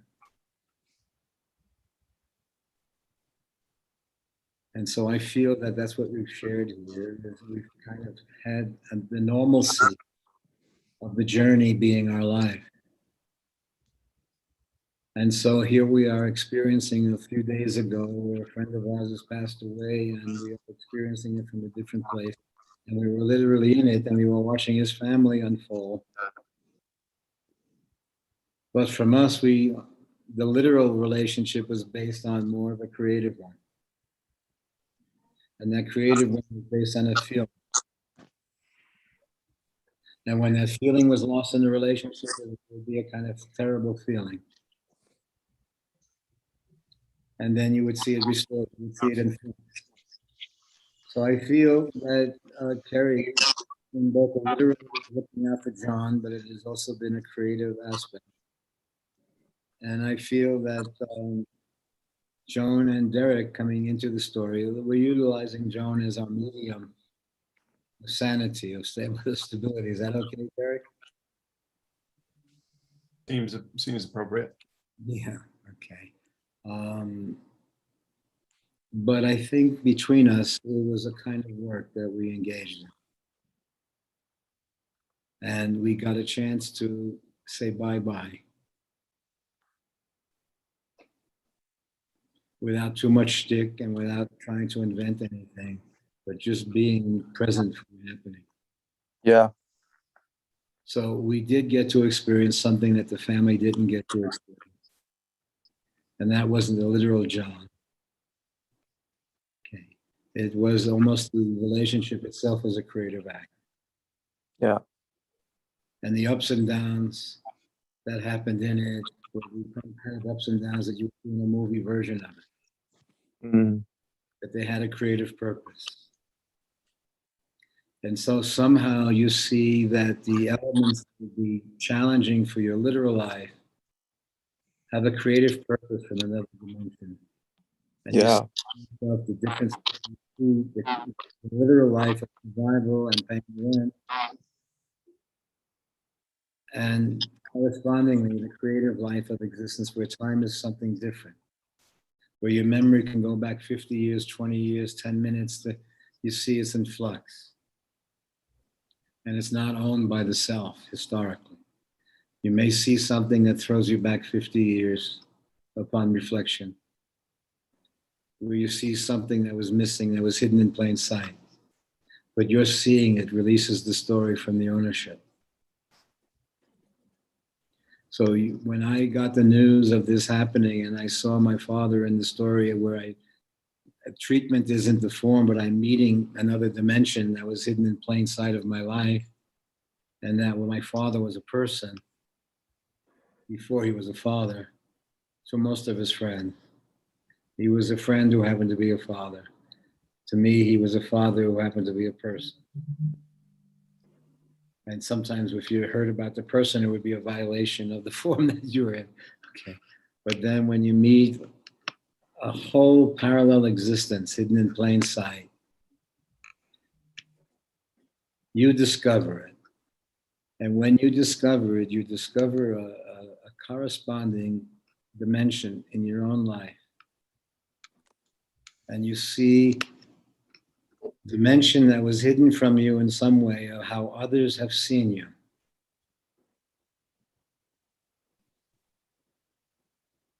And then you see a father who related to you doing his version of father. And yet it would take you 50 years to meet that, hey baby, how you doing person in a little relationship where anyone could have done that who knew the person. You discover a mystery in the history. And I feel that as you discover the mystery that was hidden, and even if the neighbors knew, your discovery of it changes the form, because then you have a perspective, you see something that was hidden from you. And it was hidden from you for a reason. There had to be something that happened in you that can see something that was hidden in plain sight. But for you to discover it, it changes the picture. You see, it changes time.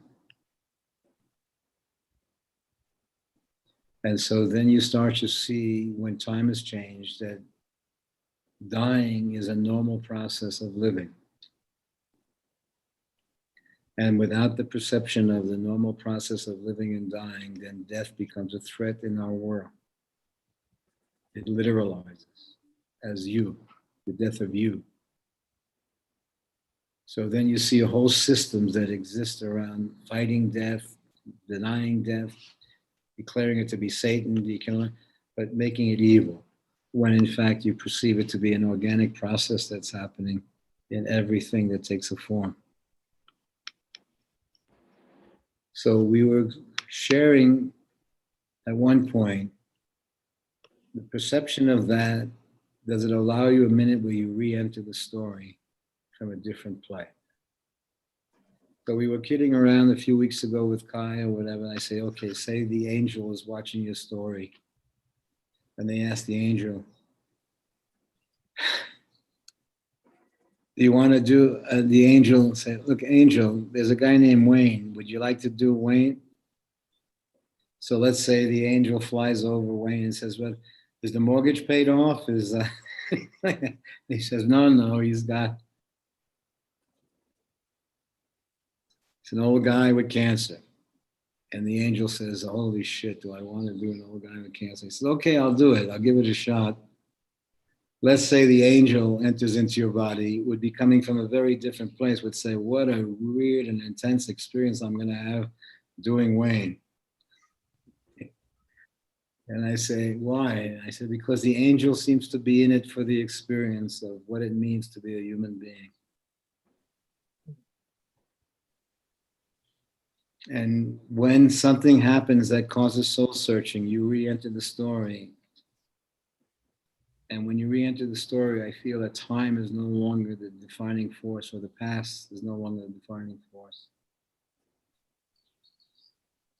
You enter into the story where it is clear, where it is hidden normally in our life that dying is part of the living. You enter into the story where that is revealed.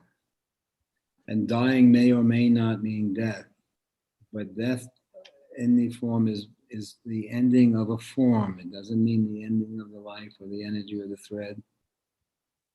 You can even see in your own life where your parents may live on in your memory.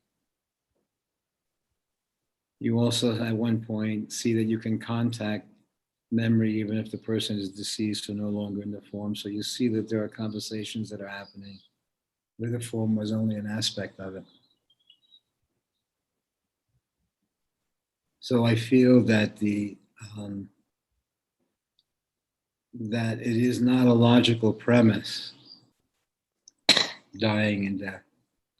It's more of an experiential one. And that somehow it's captured in creative expressions, where the creative expression means that there's an energy viewing the story. In the novel that one may write, there is an energy viewing the literal story. One may assume the identity, but one is not the identity. The identity is a basis for the exploration, for the creative exchange. When you discover the creative exchange that enters into your life. And so I feel that, what do you say, Kai? Was that okay? Yeah. So Yes. the premise of our friendship is that we see something where dying is not the enemy that it is in the real world, but dying has a creative process with living. And you see that somehow it is managed literally by the immune systems and the systems in the body, that there's always been this juggling act between living and dying going on. And it's even there in managing your health, but it's even there in how you cross the street to make sure it's safe. So you see that it's second nature to us now to ensure a kind of safety process in our bodies. And it's as dumb as red light, green light going. You see how remarkably complex and simplified the normal everyday living is. And it's only if you lose the sense, you see how they say if you lose the sense of smell now with this virus, you lose 27% of your life. It's not just congestion, they say it's like losing a sense. It would be as if you lost your eyesight, you would lose maybe 40% of, but you may not realize how much these senses contributed to a feeling and the living that you're doing. So they say that somehow those who've lost their sense of smell go into suicidal feelings. It takes away some of the feeling of their life. What those who describe the loss of smell describe it almost as if it's the loss of hearing or the loss of your eyesight. It's a real sense. So you discover in the loss what you've taken for granted. And in perceiving that, you see another dimension coexisting.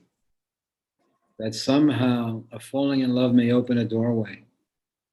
But then as it literalizes as a thing, then it enters into the karmic world. Because the underlying premise was a love affair. But then the love affair becomes an obstacle to the survival in some way. And I say, why? I say, because the love affair won't let you lie, won't let you juggle that way. Will kind of force you to come from a true space. And the true space is not laid out as Boy Scouts or something like that, or a form laid out. There's a difference between the religious being and the religion. The religious being almost had where their intuition is part of their journey. So when you attempt to organize the religious feeling into an organized religion with rules and regulations, the authenticity of the religious feeling goes into hiding. They attempt to make the original feeling then into, let's say there's a need to love, and one is stuck in a loveless situation. But it's not a psychological need, it needs to be therapeutic. So you see that there is a conversation going on inside of you while you're living a literal life. There is also some aspect of you that is looking. When the relationship that you're in has lost that contact, you see this part of your being, while it's going through its normal day, is also looking for, there's a dialogue with a mystery out there.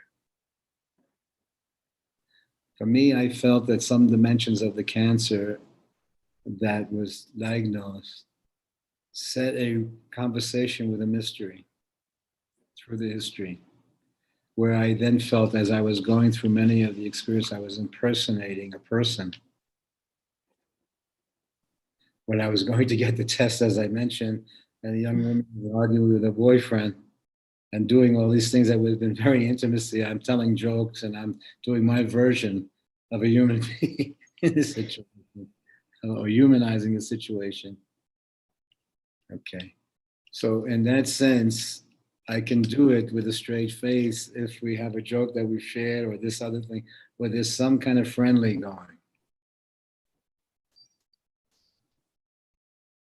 So you see that the journey is still there, and it's not only around living and dying, it's around a kind of genuineness where the perception of dying doesn't mean death, it means a freedom from slavery. Where you see that the premise of continuity becomes slavery at a certain point. And so you must do it. You have to do it. And the having to do it. When somehow you understand that even work is a creative act.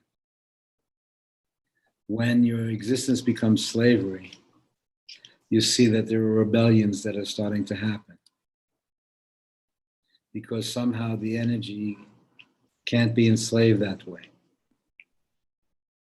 So let's say that you return to the story that you're in, not as slavery of continuity, but because you see that there is something, you bring an energy to the story. And you'll see that sometimes when you have a literal situation you're in, it'll fight with that feeling. Because if it has that feeling again, it can't be creepy. So somehow when the person is attempting to break up, you see that they then try to shelve that feeling. Because you can't be creepy to someone you love. You understand? Because there's a light shed on the situation. You okay, Connie? Yes, Danny. I am interested in your perspective on Joe Dispenza since you watched a little bit of him. Well, that's why I asked the question, what did you feel, Wayne? About, What's his, Joe Joe Dispenza? No, I looked at some of it that I could see or find, and I saw, I have run into it before, and it was pretty remarkably and thorough. What was your thought? But I'm in a different situation of kind of seeing where you're coming from before you try to save the life.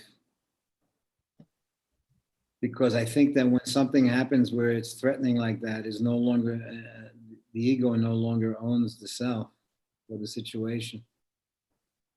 So something Yeah. is real. So when the challenge of, we'll say, of cancer comes your way, or the diagnosis of cancer comes your way, then you also see through time that the experience was there, that there were kind of indications all along. So then I say, okay, for me, it's where you're coming from into the story. And if in fact one perceives living and dying deeply, then one is not coming from a forced living any longer as being the forced element like that. It is in fact a balanced situation. So I think you're coming from a different place when you perceive life and death as being entwined with each other, normally in the story. Then the things are not so much around survival as around ensuring the grace. Absolutely. So you see that when you perceive something deeply, you free the story from its history to the mystery. And so you see that the mystery is not known in the same way that literal knowledge is known. You see that it's in flux. And you see, you meet your body, you meet your life as something in flux, not something literalized. So I feel looking at your existence from that space, there's an inherent nonviolence that comes to you. And that inherent nonviolence that comes to you allows you insight into something. Now, if the choice is to extend the life or to shift the life, so I felt that we are stumbling upon really complex things ourselves now. And so what I saw in his work was pretty complex worlds that they were going into. But I also happen to be looking into those worlds myself as I'm alone. But whether, what do you think? I think it would be good for you to know what's happening out there and the dimensions of healing that are taking place. But then to understand what needs to be healed is to look at it from a different place. So I feel that that's pretty remarkable, some of the things that they were suggesting or coming upon in their conversations once they had a premise. Okay. But then, what's your thoughts?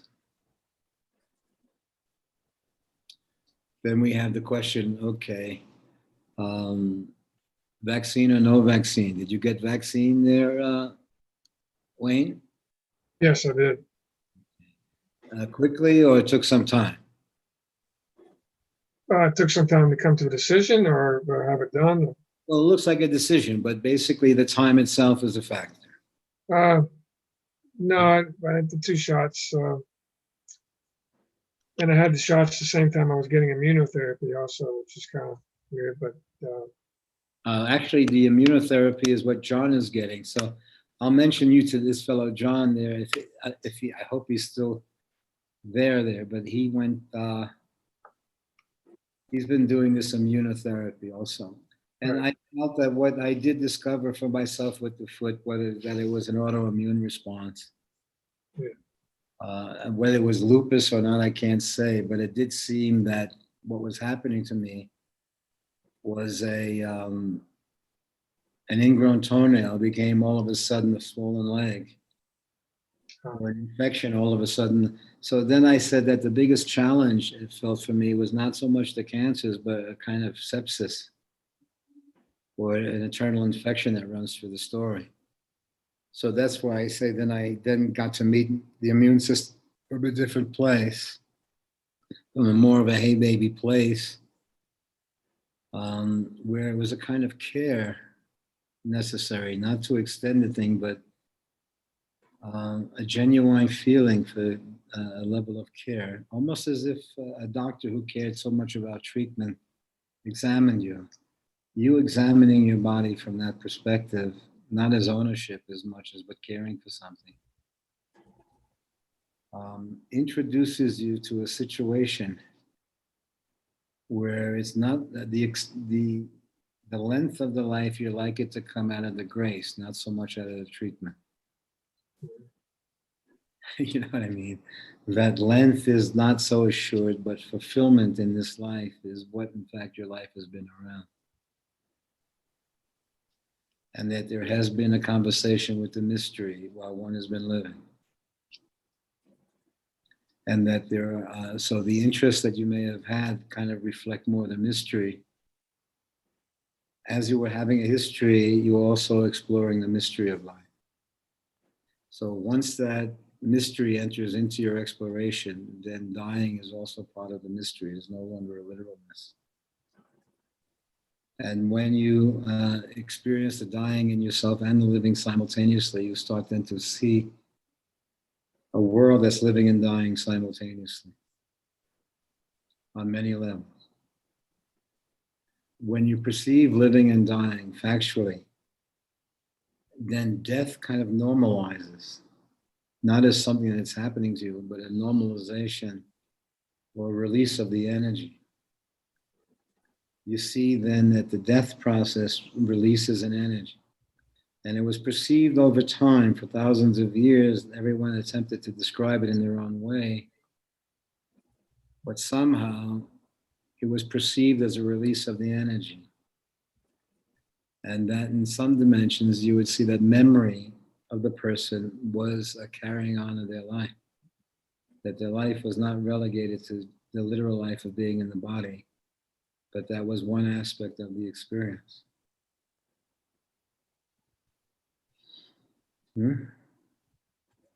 So, and then for me, then the carrying on with that is still coming from the grace, not so much the scientific analysis of it.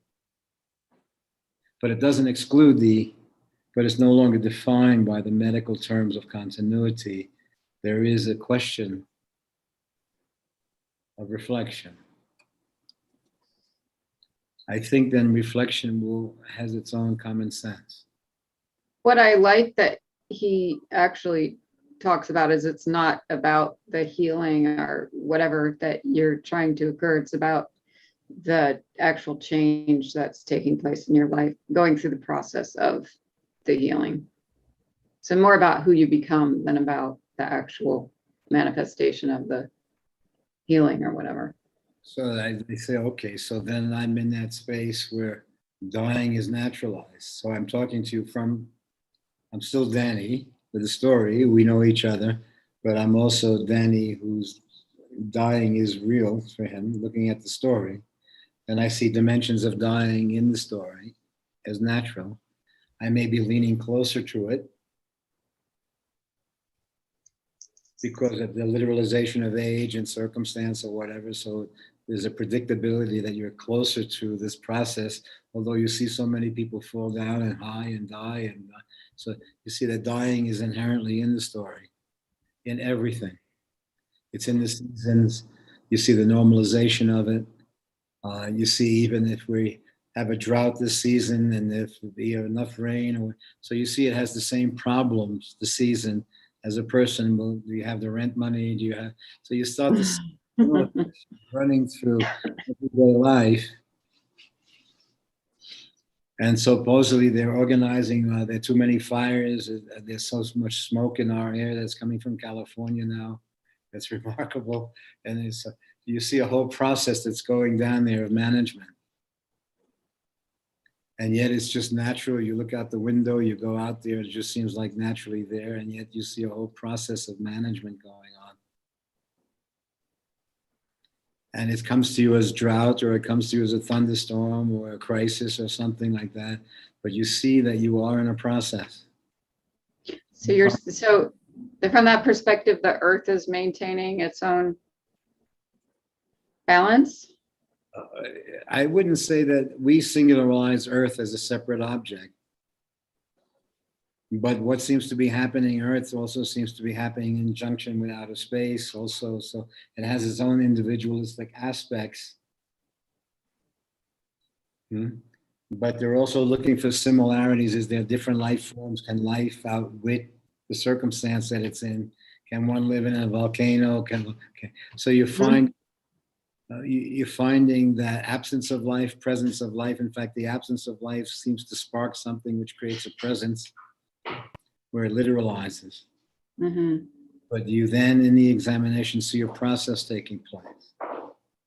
As you perceive the process, the perception of that process starts to enter into your own literal life, and you see that your literal life is a process. And just like you're subject to heat and cold, you're subject to what appears to be magical energies running through the story because they're not literal. Mm-hmm.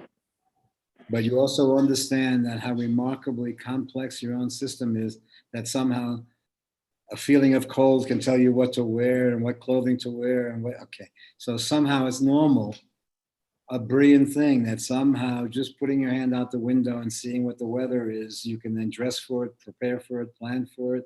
Okay. So you see the remarkable creative process and everydayness is taken for granted unless you lose the capacity to feel. Mm. Then you experience the loss of the life to some degree. Yeah. And so they will call it infirm, or you're in a wheelchair, but you're looking at the world passing you by. Yeah. Okay. And when you see the world passing you by, you're seeing it from a different place. Now, some of it may be wanting to join it, run after it, get better. But when you have the view of the world as something passing you by while you're in it, you're seeing where your irrelevance to the literal world of continuity allows you a perspective where you're in it, but you're not of it. When you perceive that deeply, you see that you're actually in it, but not of it. The reason that there have been screw-ups and fuck-ups and while this happened and that happened is because somehow your life perceptively is you're in it, but you're not in the literal story of it. So let's say your creation with family was of the grace. As it literalized around survival, it takes on characteristics that kind of deny the grace. So when you have a perceptive relationship with grace as actually being the provider, then you see the job that came to you came out of the grace, not so much out of the slavery. So I feel that a perception of grace, not a making up so much, but even the making up gives you some leeway. But the perception of grace in the story, then the relationship to the literal story shifts. And I feel then that you see that in the norm, what you have is that somehow the literalness of your expression is there in your caring for your children. And that somehow the spirituality that you're sharing privately with others is also an element of that you're sharing with your children, that your children may meet you one day from a different place where there's an aha moment waiting. But what I have provided, and I think what we have attempted to provide for our children, is that they're somehow born free to find their voice, not have a voice laid on them beforehand. Mm-hmm. Okay. So that their experience of life is more a creative act, where they experience the depth of it. But I feel that what you have created is our children are somehow born free, without specifying what that is, but not so much a karmic history defining them, but that they have, the perspective for them is life more as a creative act.